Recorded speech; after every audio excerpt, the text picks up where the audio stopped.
The Hobo handline, or poacher's mate, has been around for hundreds of years in different forms.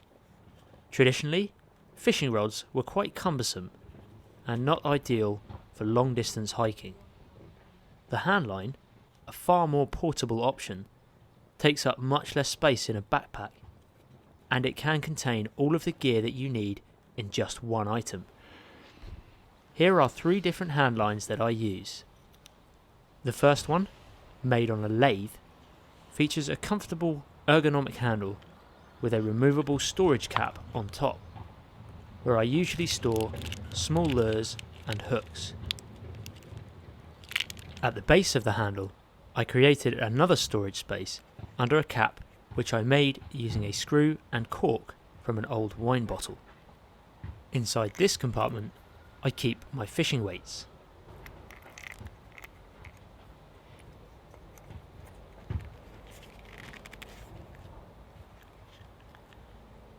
The second handline is similar in design and concept, except it is made by hand with just a saw and knife. I will show you how to make this one in this video. This handline uses bankline for the handle grip, and I've used an elastic band to secure the float to the stick. There is also a small cap in the base of this handline which can be used to store weights.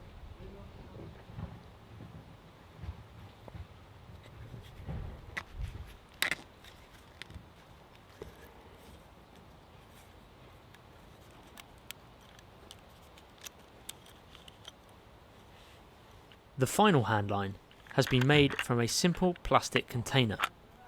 It features a paracord lanyard and inside a number of floats, metal containers and miniature spools of fishing line. It has bright orange stickers to make it easy to find in your pack, or if you drop it in the drink, thanks to the subscriber who sent me this one. There is no doubt that these handlines work, and I will prove that at the end of this video. But first, let me show you step by step how to make your own Hobo handline.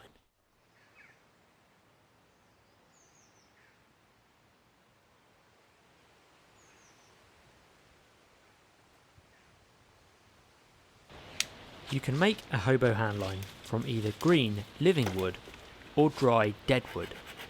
For this particular build, I am going to use hazelwood. The hazel tree grows abundantly here in the UK, and it is commonly found in hedgerows. It grows relatively straight, and it does well when it's cut, as it encourages new growth. Using a small handsaw, I cut a piece about 1 3/4 in diameter. I don't usually have them larger than 2 inches in diameter, but obviously, the larger the stick you cut, the more storage you can make. I tend to make the handline no larger than 8 inches in length. This allows me enough space for my hand to hold it, and room to add plenty of fishing line. For the next step, I am going to make 2 stop cuts around the diameter of the stick. I tend to use a knife that has a Scandinavian grind on it, as it is more suitable to carving and slicing wood. I will put a link to this knife in the video description. The first cut I make around 1/2 inch from one end of the stick. I like to roll the knife around the stick, applying downward pressure as I do it. I make a second cut about 1.5 inches up from the first cut. Once this is complete, I make a slice cut in between the 2 lines, taking away the outer bark. The idea here is that I am creating the spool where the fishing line will be stored.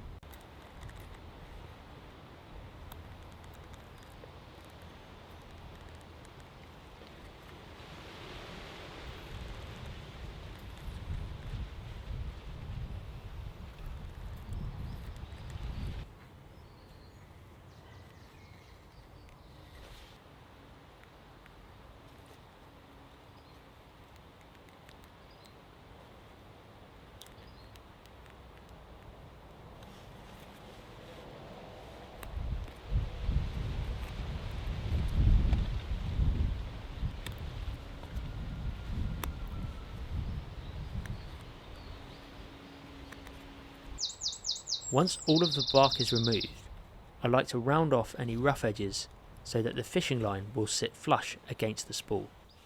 At this point, you may find there is a bit of a lip at the base of the stick. This needs to be reduced so that the fishing line can fly off the stick and not get caught up. So I use my knife at a 45-degree angle to bevel the edge.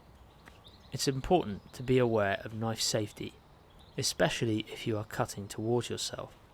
Wear protective gloves if you don't feel confident doing this. So now the hobo reel itself is complete. It's time to create some storage space for weights and hooks.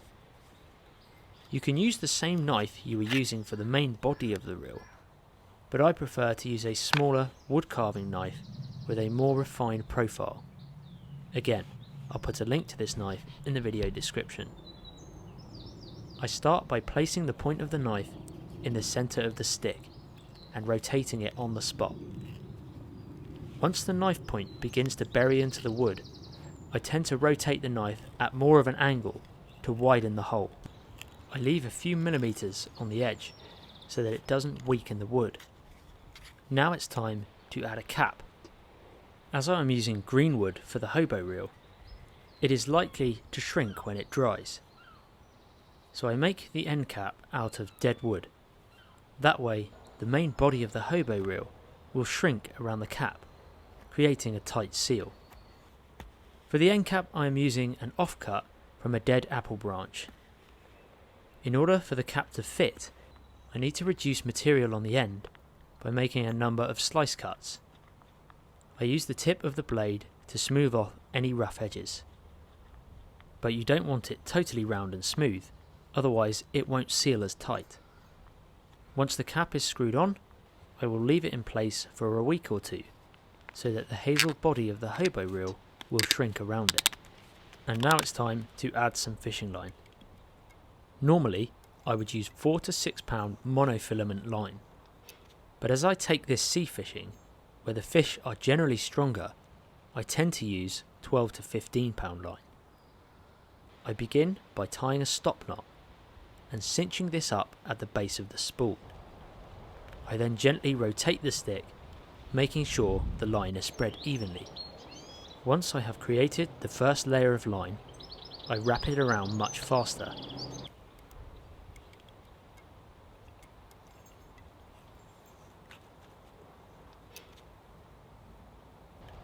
A quick tip: if you get a stick and put it through the spool which holds the line, you can then pin this down with your feet, and it will allow you to wrap the line onto your hobo reel smooth and fast, giving you much more control.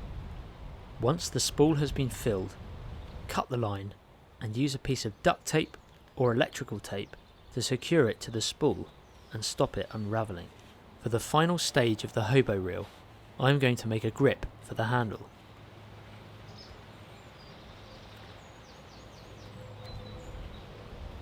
For this, I'm going to use tarred bank line.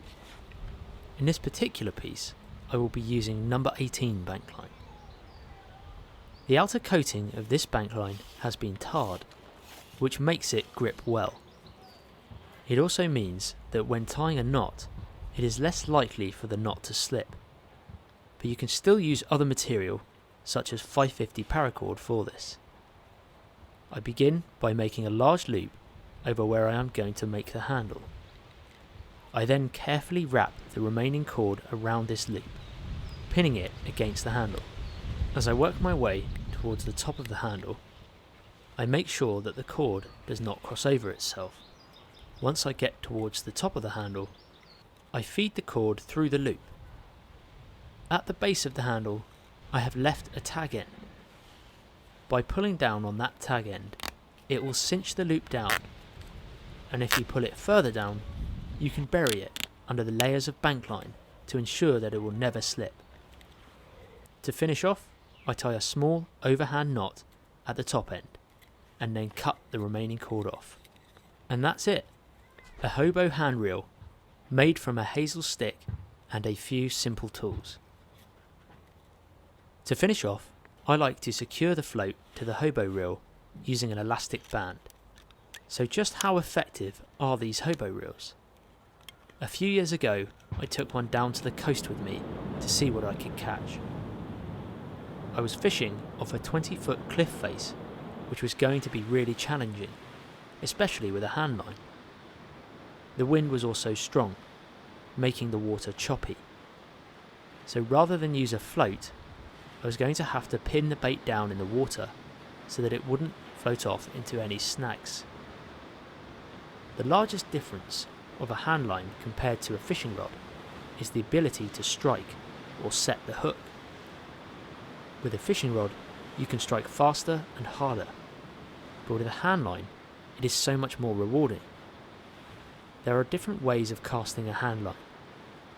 In this instance, as I am up on a cliff, I need to cast quite far out to avoid the snags below. I swing the lead a few times and then release it at a 45-degree angle up in the sky. Immediately after I let go of the lead, I point the hobo reel towards it and follow it down until it hits the water. This allows the line to fly off the spool easily without tangling.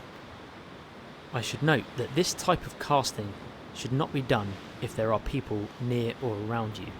It can be quite dangerous if the lead flies off. In this shot, you will notice I am holding the line across my index finger. This is because this part of your finger is packed with nerve endings, and as a result, it is incredibly sensitive. This is going to give me the best chance of feeling when a fish will bite. After a couple of minutes, I get a bite and set the hook. I had to strike quite hard because there is so much line out there, which means that there is more stretch in the line. To wind the fish in, I simply wrap the line around the hobo reel. It's important to note that if you are fighting a big fish, allow it to pull some line off so that the fish can tire out and reduce the chance of your line snapping. This is a European sea bass, a great eating fish, but sadly, this one is well under the legal limit. It goes to show that the handline does work. It's a great piece of kit, and it can be a good project for you to make at home on those rainy days. Thank you for watching this video. If you enjoyed it, feel free to share it with your friends. See you next time.